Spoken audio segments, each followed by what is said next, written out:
चैत्र मास में माता का शुभ दिन चल रहा है। आज आप सभी ने सुनेंगे शनिवार के दिन माँ काली की व्रत कथा। देविकाओं को मेरे असुर छोड़ने वाला नहीं है। सारे निर्दोष देविकाओं को पकड़कर वो बंदी बना लिया। माँ काली कहती है कि यारे मूर्ख, तेरा कैसे साहस हुआ रे कि निर्दोष बालकों को पकड़कर तू बंदी बना लिया। इस निर्दोषों को रक्षा करने के लिए तो सदैव जगजननी तैयार रहती है रे मूर्ख। तुम लोग मत डरो, इस असुर तुम लोग का कुछ नहीं बिगाड़ सकता है। जब तक इस जगजननी रहेगी तुम लोग का रक्षा करेगी। तुम लोग सुरक्षित स्थान पर जाओ। अरे शुभ, तू जितना बार संहार करेगा उतना बार तू मुंह के भरे गिरेगा। शुभ देखो, तुम्हारा सामने काली चंडालिन खड़ी है। चारों दिशाओं में मेरी देविकाओं तुम्हारा असुरों के साथ संहार कर रही है। जब लाश का बरसात हो रहा था तब शुभ कहता है कि आकाश मार्ग से ये सब क्या गिर रहा है।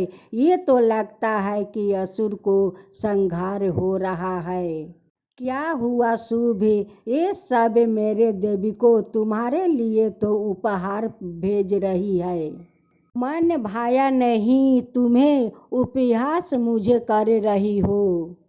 नहीं, तुम पर दया कर रही हूँ। शुभ, अभी तो मार्ग का संघर्ष शुरू हो रहा है। उस संघर्ष में माँ काली अपना सुदर्शन चक्रों से सारे असुरों को गले सभी असुर का गला उतार देती है। सारे ऋषियों को पकड़ कर असुर ले आते हैं और कहते हैं कि चलो तुम सब को हम लोग हवन करेंगे। देखो शुभ, देखो आकाश के ओर देखो, तुम्हारा सारे असुर सेनाओं लौट रहे हैं। देखो किस तकलीफ में लौट रहे हैं, देख लो कि किस दुख में लौट रहे हैं। माँ काली सारे असुरों को वध कर कर उसे शुभ का सामने उपस्थित कर देती है। देखो अहंकारी शुभ, देखो देखो अत्याचारी शुभ, देखो कैसे तेरा सेनाओं के बरसात होता है। अभी क्या तुम्हारा एक नारी पर संदेह है? बस भद्रा काली, बस बहुत हुआ तुम्हारा इस विनाश का लीला। अब तो शुभ सोचने लगा कि ये कैसा असंभव है, इससे तो कोई असुर नहीं बचेगा। इस काली से तो कोई नहीं बचेगा और नहीं कोई बच सकता है। तुम्हारा शक्ति पर बहुत घमंड है ना शुभ, बहुत घमंड है। तो अब भुगतो अपना अहंकार का परिणाम। तुम सारे शक्तियों को उपयोग करते हो शुभ, वो सारे शक्तियाँ तो मेरा है, वो सारे शक्तियाँ तो मेरा है। तुम उसी शक्ति का उपयोग करते हो शुभ, उसी शक्ति का उपयोग करते हो जो मेरा शक्ति का उपयोग करता है, उससे शक्ति मैं छीन लेता हूँ। क्योंकि मेरे शक्तियाँ तो कल्याण के लिए है, विनाश के लिए नहीं है शुभ, विनाश के लिए नहीं है। इस शक्ति का तुम उपयोग नहीं कर सकते हो शुभ, नहीं कर सकते हो। कर सकती हूँ तो इस शक्ति का उपयोग मैं कर सकती हूँ। मैं इस दुष्ट का तो उपयोग होगा, जरूर उपयोग होगा। इस कैद में असहाय होकर रहना कैसा लगता है शुभ, कैसा लगता है तुम्हें? अब मैं तुम्हें क्या करूं, बोलो शुभ, क्या करूं? कौशिक कहती है कि नहीं भद्रा काली, उसे वही स्थान आप दिखा दीजिए कि वो एक नारी का स्थान दिखाना चाहता था। इसे मृत्युक दे दीजिए, इसे वध कर दीजिए, इसे वध कर दीजिए। आपका कृतज्ञ हूँ काली कि आप धर्म जीवन जीने के लिए एक अवसर दिया। आप तो जीवन ही नहीं दिया, आप तो जीवन में मेरा प्राण भर दिया। आपका कोटि कोटि धन्यवाद करती हूँ। शुभ कहता है कि अरे काली, तू कभी मुझे नहीं मार सकती। इस पाप का जीवन मेरे लिए आनंद कार्य है। इस जीवन को मैं तो ब्रह्मा जी से वरदान मांगा है। इस जीवन को मरना असंभव है। अशुभ अपना छोटे भ्राता से कहता है कि इस काली को तो मुझे वध करना होगा। मेरे जेठ भ्राता को प्रतिशोध लेना है।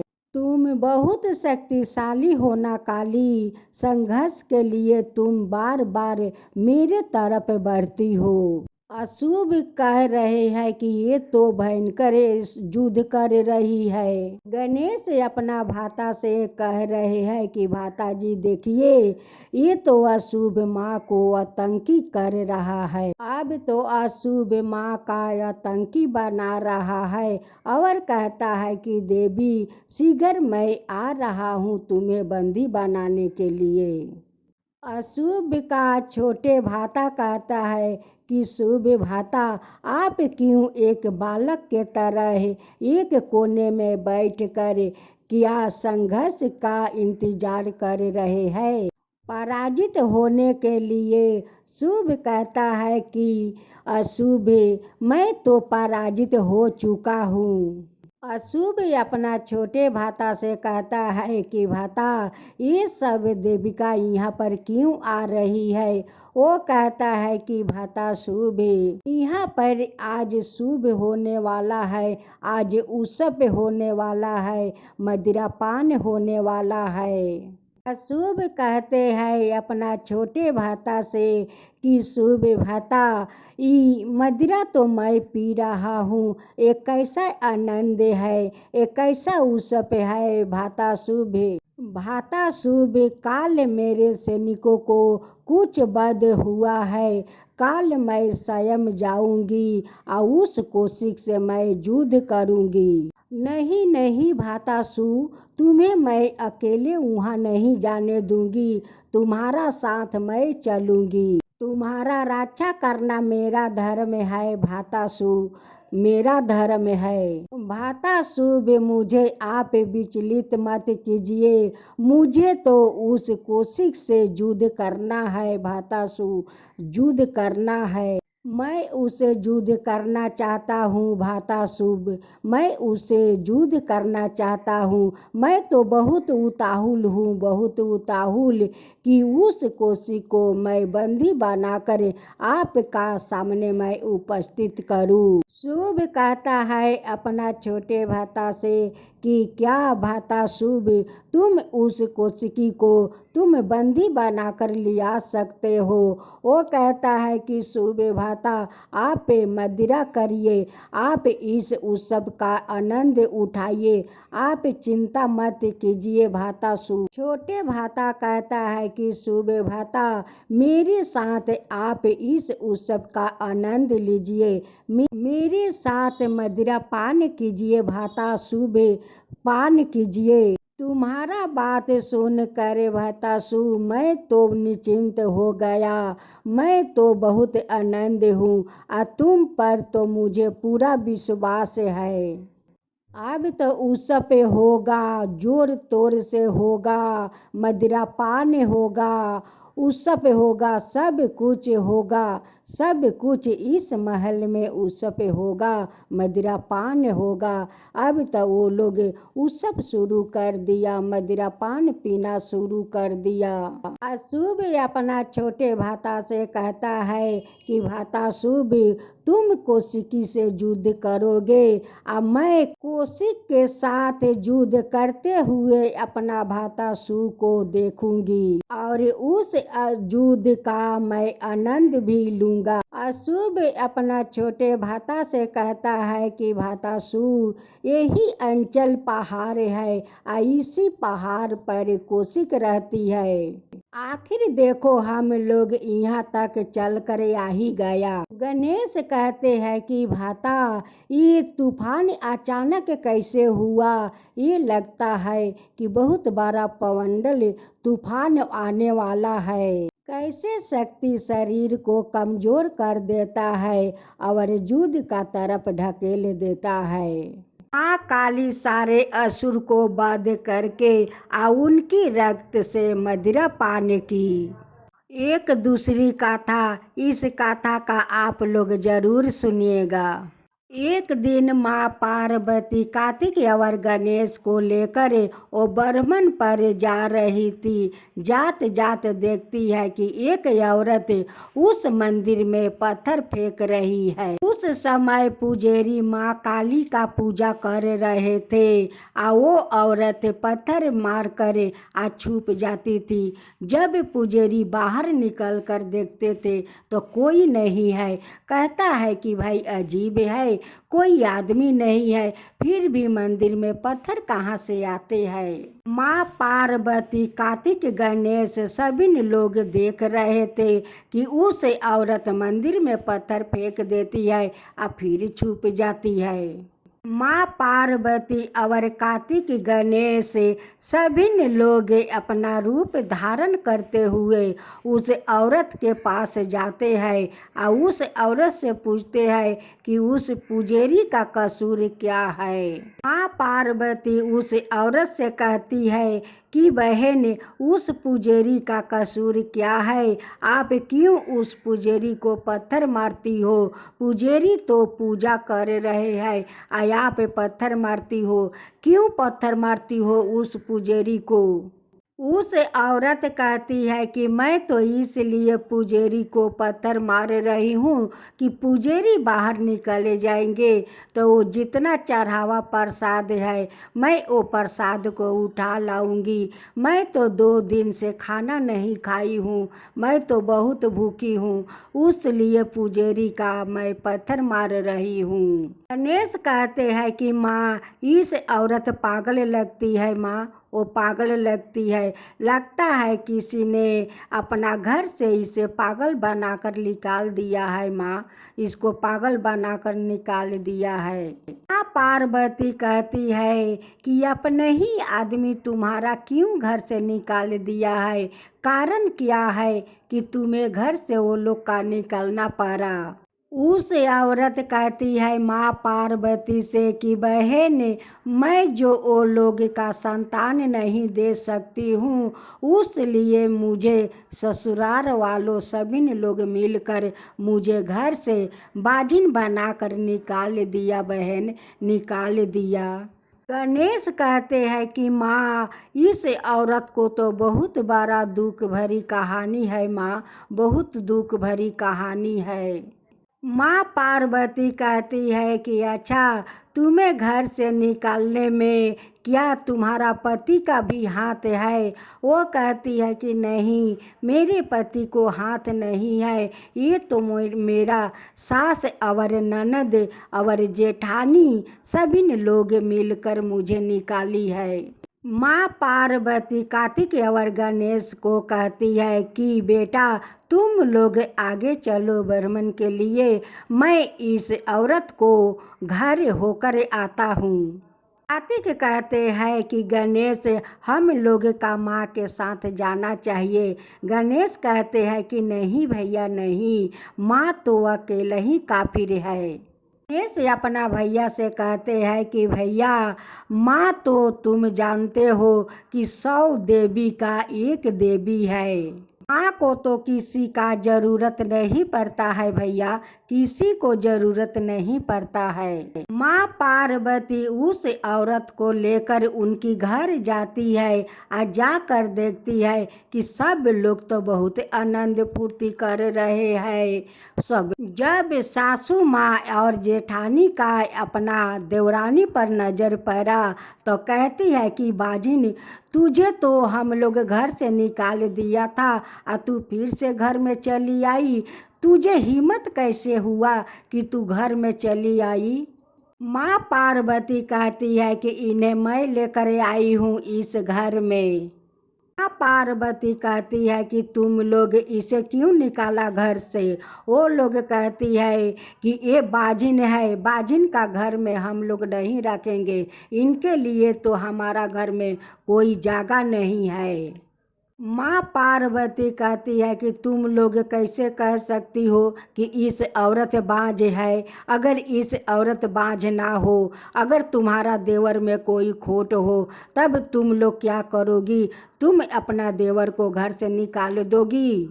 माँ पार्वती कहती है कि तुम तो माँ हो, अगर तुम्हारा बेटा में कोई कारण होगा और उस कारण से तुम्हारा बहू को संतान नहीं होता है, तो क्या तुम अपना बेटा को घर से निकाल दोगी? अगर तुम्हारा बेटा में संतान नहीं होगा, तब तुम क्या करोगी? बेटा का घर से निकाल दोगी।